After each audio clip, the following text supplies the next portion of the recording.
सिंध जे मुख़्तलिफ़ शहरनि जियां जैकबाबाद में भी गुज़िरियल 10 ॾींहनि खां पयल अणखुट ऐं महामींहुं ज़िले जैकबाबाद में हिकु भेरो ॿीहर 2010 ऐं 2012 वारी महा ॿोॾ वारी सूरत हाल जोड़े छॾी आहे। गुज़िरियल 10 ॾींहनि खां लगातार पवंदड़ मींहुं जेतोणीकि ॿाहिराड़ी में तबाही मचाए छॾी आहे, पर शहर जी नंढियुनि वॾियुनि पकियुनि इमारतुनि खे बि सख़्त मुतासिर कयो आहे, जंहिं सबबि शहर जूं 90% इमारतूं टिमी रहियूं आहिनि। शहर तोड़े ॿाहिराड़ी में सवें घर ड्रही पट पइजी विया आहिनि ऐं हज़ारे एकड़नि ते बीठल फसल लुढ़ी वियो आहे। लखे माण्हू भी बेघर बणिजी विया आहिनि। बेरहम मींहुं सबबि केतिरनि अमड़ियुनि जूं झोलियूं ख़ाली थी वयूं, के मासूम ॿारड़ा यतीम थी विया त वरी के यतीम बेसहारा मींहुं वारे पाणी में लुढ़ी विया।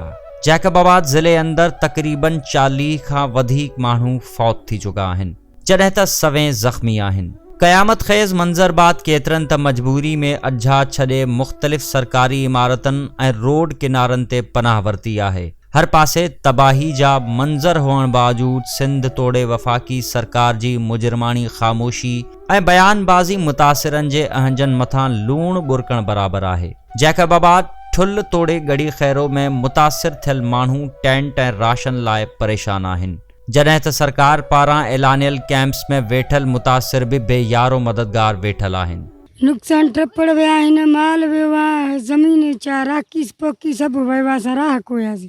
मानी वग़ैरह मिले थी न? मानी चांवड़ा शाम जो ॾियनि था। डॉक्टर वग़ैरह? डॉक्टर भी अचे थो, दवा गोरियूं ॾिए थो। हुकूमत का तव्हां छा मुतालबो आहे? अञा कुझु न मिलियो आहे, बस ईअं वेठा आहियूं। जेको ॾियनि असांजी मदद करनि, को तंबू ॾियनि, को राशन पाणी ॾियनि, बुख ते वेठा आहियूं त्या असां।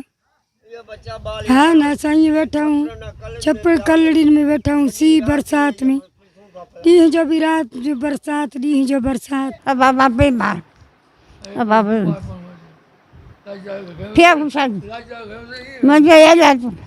अब्बा गरीब हूँ, मिस्कीन हूँ, अब्बा मरम था, कुछ साखा हेला वतरा, अब्बा हले मुसाफिर बच्चा सब नंढे वॾे स्कूल में पिया हूँ, सफ़ो टक वठनि। अब हे जेको आहे त कमिरो किरियो आहे मथां, धकु लॻो आहे। वॾे पुट खे मुंहिंजो बि हिते धकु लॻो आहे, मुंहिंजी बांह भॼी पियो आहे। हाणे एतिरो त असां पैसो ई न आहे त छा सां ॿधायूं।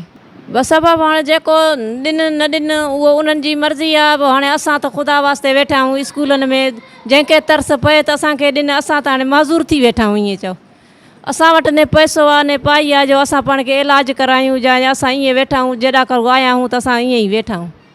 नंढड़ा बच्चा आहिनि, उहो पींगनि में सुता पिया आहिनि, उहो ईअं वीचारा रोई रोई सुम्ही था पवनि। जेको मानी ॾियनि था ख़ुदा वास्ते त वेठा खाऊं था हिते। असां वरी नावड़ा साइड जा आहियूं, ओॾे पाणी थी विया, वॾा थी विया, का शइ न कढी सघियासीं। छड़ो सिर कढी जेके जान ते कपिड़ा आहिनि, धक लॻल आहिनि, जायूं किरी पिया आहिनि, उते आया आहियूं, हिते जी पिया आहियूं। अची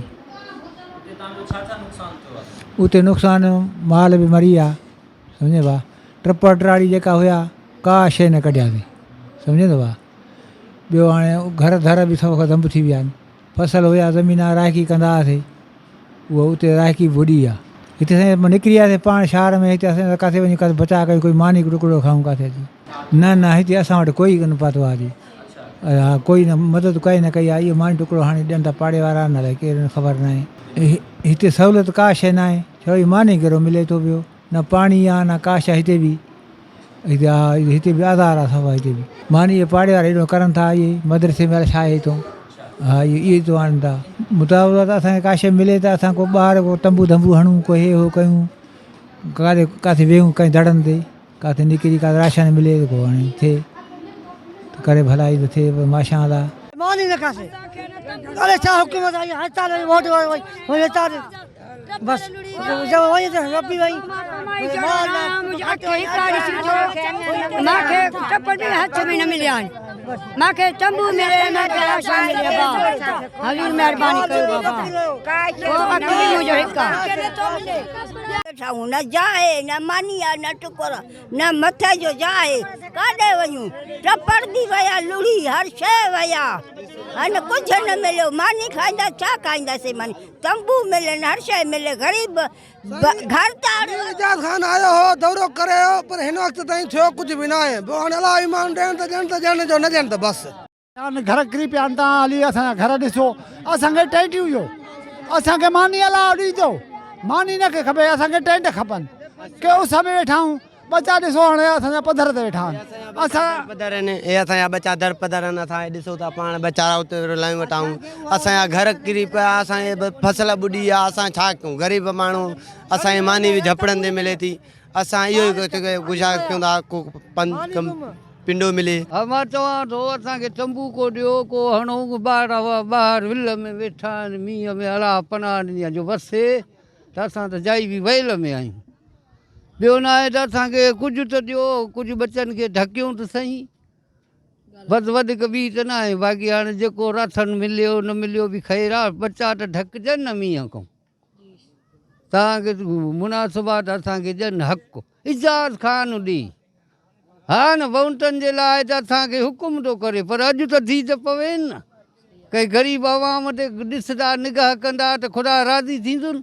मौसमियात खाते पारां 82% वधीक मींहुं पवण जी अॻकथियुनि बावजूद सिंध सरकार मींहुं बाद थींदड़ इम्कानी तबाहकारियुनि बाबति रिथाबंदी न कई। वेतर मुख़्तलिफ़ इलाक़नि में वॾे वज़ीर ऐं बिलावल भुट्टो ज़रदारी पंहिंजे दौरे दौरान कुदरती आफ़त जा राग आलापींदे मुतासिरनि खे रुगो ठल्हा आसरा ऐं दिलासा ॾींदे नज़र पिया अचनि। हिन महल ताईं सिंध सरकार मुतासिरनि में सिवाइ हिकु थेली चांवरनि विरहाइण खां सवाइ कुझु बि नाहे करे सघी, जंहिं सबबि मुतासिरनि जूं आंजूं ऐं तकलीफ़ूं ॾींहों ॾींहुं वधंदियूं पयूं वञनि। कैमरामैन सलीम बलोच सां गॾु आबिद अली मंगरियो, जैकब न्यूज़, जैकबाबाद।